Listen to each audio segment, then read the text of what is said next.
VP Sara's accounts generated a total of 371 large transactions and 30 suspicious transactions from 13 October 2005 to 28 Magkano yun? Magkano yun? VP Sara's accounts generated a total of 371 large transactions and 30 suspicious transactions from 13 October 30 suspicious transactions and magkano yun? 300 VP Sara's accounts generated a total of 371 large transactions and 30 large transactions. 371 ba? suspicious transactions from 13 October 2005 to 28 January 2026. A review of the EMLC database records show a total of 470 transactions amounting to approximately 3.92 billion from 2005 to 2026. Grabe. Nagsumite ng ulat ang anti-money laundering. Grabe no. Grabe to mga pre kasi akala ko ba mahirap lang mga Duterte. Oh. Oy mga DDS, makinig nga kayo dito. Sabi nyo iboboto nyo sila kasi simpleng tao lang. Yun pala po ay simpleng magnanakaw. Pasimple lang. 'Di ba? Alam nyo, si Sara Duterte, ginagamit lang kayo mga mahihirap kayo ng mga DDS. Oo. Nagpapanggap na mahirap pero secret billionaire pala. 'Di ba? Puno pala yung bulsa. Oh. Ngayon, lumabas yung baho ni Sara Duterte. Naintindihan ko, ang sasabihin nyo, Duterte pa rin kami. Walang problema. Tanga kayo eh. At least po, ang pinaka-importante dito, yung baho ni Inday, naglabasan na po. Yung tatay niya, nililiti sa Hague. Si Sara Duterte, iniimbestigahan dito. Yung anak na si Sara Duterte, iniimbestigahan sa Pilipinas. Naku, mukhang sa 2028, goodbye Duterte na. Oo, patay tayo dyan. Sinong tatakbo pag natuloy yung na-impeach itong si Sara? Si Baste? Malabo yan. Tanghali nang pumasok. Tatakbo ang presidente. Ay, nako. Tuloy tayo. Council o AMLAC sa House Ay, baka mamaya malaman natin. Baste Duterte, tatakbo ang presidente ng Pilipinas. Nako, mapapahiya lang kayo. Baka mabasa natin sa mga balita o makita natin sa mainstream media na si Basti pala yung tatakbo. Nako, lalong bagsak. Lahat ng kumbaga kabataan siguro, no? Pag si Basti yung maging presidente, lahat siguro gagayahin si Basti. Tanghali nang papasok sa paaralan. Idol eh. Idol nila eh. Committee kaugnay ng covered at suspicious transactions sa bank accounts na iniuugnay kina Vice President Sara Duterte at asawa nitong si Attorney Manasseh Carpio. Ginawa ang datos sa pamamagitan ng mga ulat na natanggap ng AMLAC mula sa mga bangko. Ipinasapina ito ng House panel kaugnay ng pandinig sa aligasyong pagsira sa tiwala ng publiko at paglabag sa ligang batas ni VP Duterte dahil sa hindi maipaliwanag na yaman at pagpalyang ideklara ang yaman sa Statements of Assets, Liabilities and Net Worth o SALN. Sa datos ng AMLAC na ipresenta sa pandinig ng mga reklamong impeachment laban sa pangalawang Pangulo. Grabe to, no? Hindi maipaliwanag na yaman. Kahit sila mismo yung kayamanan nila, hindi maipaliwanag. Dahil syempre, galing sa maduming, yung mga pera na yan, galing po sa madumi. Di umano sa drug lords pa. Diba? Bumibilang sa mahigit 6 na Ito po yung mga records, ha? for transactions, samantalang 33 naman ang suspicious transactions sa bank accounts na iniuugnay sa mag-asawa mula taong 2005 hanggang 2026. Tumutukoy ang covered transactions sa mahigit 500,000 pesos na financial transaction. Suspicious transactions naman ay may nakitang red flag o kahinat. Ano to? Undetermined inflow and outflow transactions. May total amount of outflow, total amount of inflow, total amount of involved, numbers of STRS, CTRs. Ang hinalang galaw ng transaksyon. Kapag po lumagpas ng 500,000 yung isang transaksyon, i-report po yun as covered transaction. Yung suspicious transaction reports, wala po siyang halaga.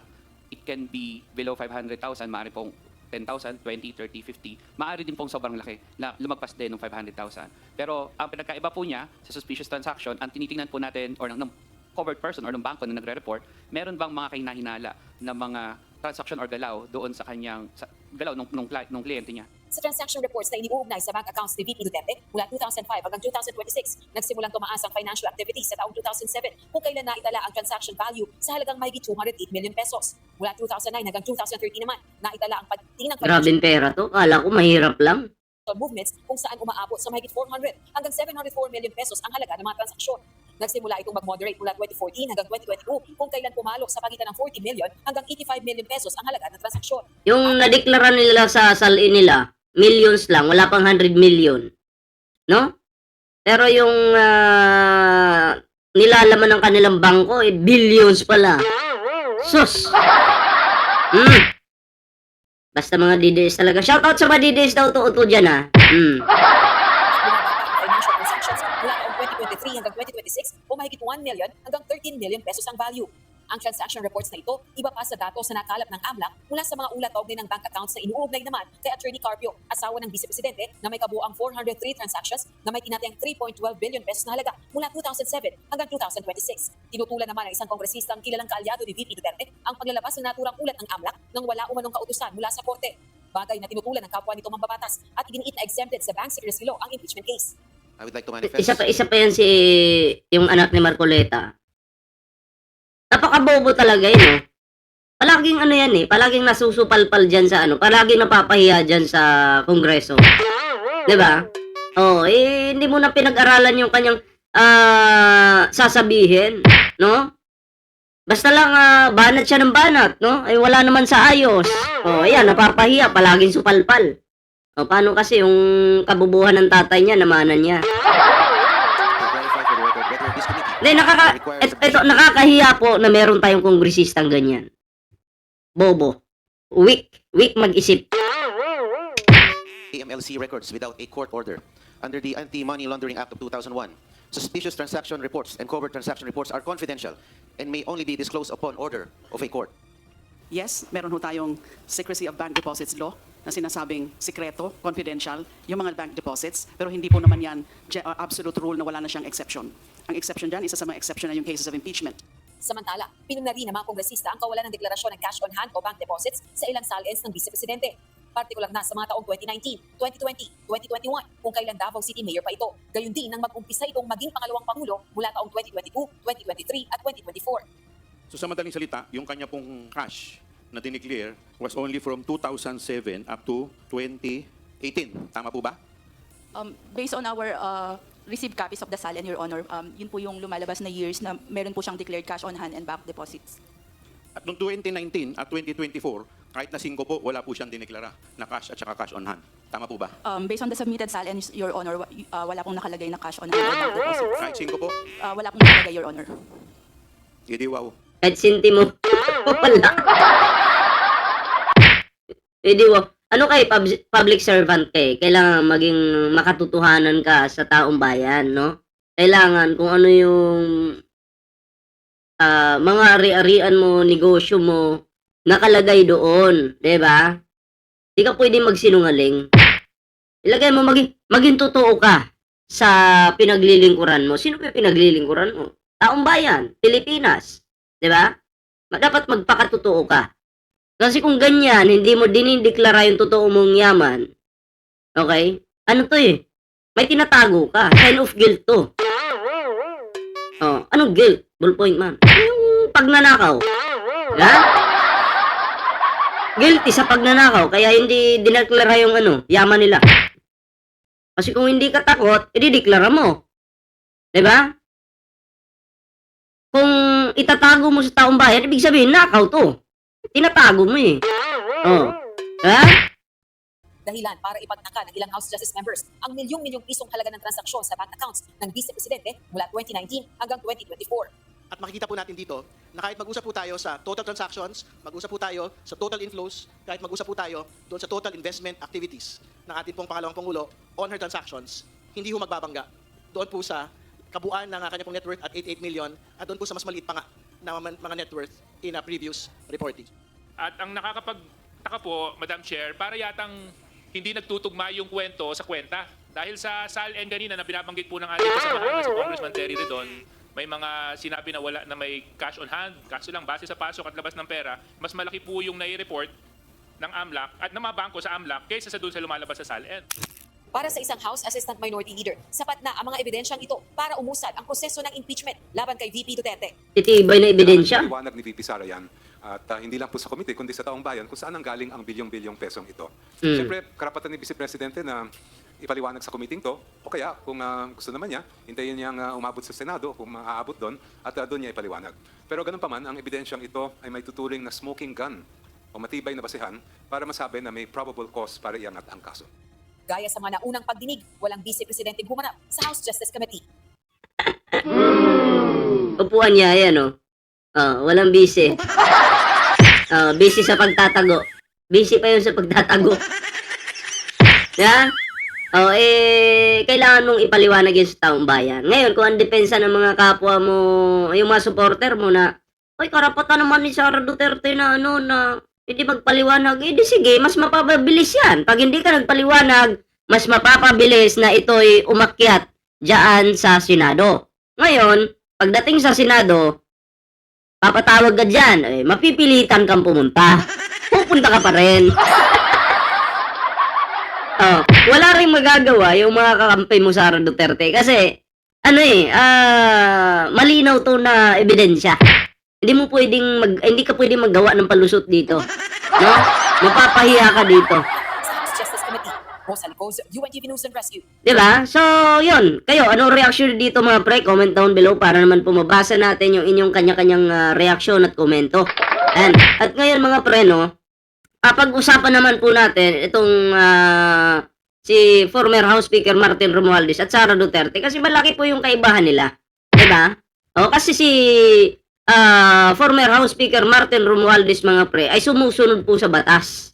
Pero si Sara Duterte puro ingay. Ayan linawin natin itong issue po kasi may issue no.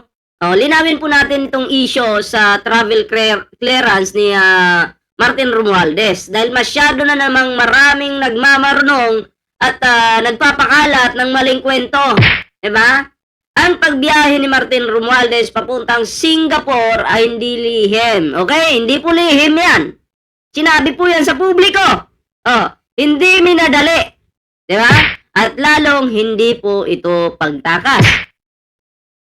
Ito ay malinaw na pagsunod sa proseso ng gobyerno mula umpisa hanggang dulo. Diba? Una, formal na inaprubahan ng House of the Representatives ang kanyang hiling na bumiyahe para sa medical check-up mula Abril 20 hanggang Mayo 4.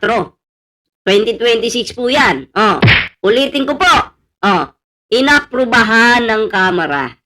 Okay? Hindi po ito nagtitrip-trip lang. Okay? Hindi ito sariling desisyon lang. Hindi ito patakas style. Okay? May pirma, may dokumento, may proseso. Ibig sabihin, habang ang iba ay sanay sa padalos-dalos at drama sa politics, si Martin Romualdez dumaan sa legal na mekanismo. Okay? Pangalawa, voluntaryong nag-abiso ang kampo ni Romualdez sa Department of Justice tungkol sa kanyang biyahe bilang pagrespeto sa umiiral na Immigration Lookout Bulletin Order. At para sa nagpapanggap na eksperto, ang ILBO ay hindi travel ban. Alert system lang ito para sa koordinasyon ng gobyerno. Ayan. Kaya kung guilty ang tao, magtatago po yan. Kung takot ang tao, sisingit yan. Kung may masamang balak, palihim pong tatakas. Pero anong ginawa ni Martin Romualdez? Nagpaalam, nagpa-clearance, nagpa-abiso, sumunod sa batas. Sumalinaw po yan ha. Sara Duterte, sabihin po natin ito, sana marinig ito ni Inday. Kung sanay kayo sa sigawan, pananakot at pa-victim na drama, iba po itong si Martin Romualdez. Marunong gumalang sa institusyon, marunong sumunod sa proseso, marunong magpaliwanag ng hindi nagwawala. Si Sara nagwawala. Habang iba kapag tinatanong sa confidential funds, umiinit ang ulo. Di ba? Kapag hinihinga ng resibo, galit agad. Diba? Kapag question, inaapi raw. Pinag-iinitan daw, pinagkakaisahan daw. Ano yun? Diba? Pero kapag si Martin may papel, may permit, may legal basis, biglang issue? Oh, ano ba talaga? Oh, hustisya ba? O baka inggit lang? Ito ang malinaw na kaibahan. Si Martin Romualdez gumagamit ng proseso. Ang iba, ginagamit ang ingay para takpan ang tanong sa kanila. Oh, kaya bago kayo magbintang ng palusot, siguraduhin nyo munang alam ninyo ang batas. Oh, dahil sa dulo ng araw, ang proseso ang sinusunod ni Martin Romualdez. Hindi po ito tinatakasan. Diba? Si Sara Duterte nga, pa-travel lang. Billions yung issue niya ngayon. Eh, malay ba natin, baka nasa hig pa siya ngayon. Kaya, billions, mga maduduming pera na pumapasok di umano sa kanilang bank account. Oh, diba? Eh, yun yung dapat tutukan ng ating gobyerno. At syempre, salamat din kay Pangulong Bongbong Marcos dahil seryoso po siya dito sa mga talagang salot sa lipunan, no? Mga magnanakaw, mga kakampi ng mga drug lords, at yun na nga, no? Palakpakan po natin ang ating mahal na Pangulo, mga pre. Ayan. So, ayan, hanggang dito lang muna yung ating video. Kayo, anong reaction nyo dito? Ayan, comment down below para naman po mabasa natin yung inyong kanya-kanyang reaksyon at opinion. So, hanggang dito lang muna, mga pre, yung ating video. Ingat po kayo lahat. Magandang araw, magandang tanghali, magandang gabi, magandang hapon po sa iyo lahat.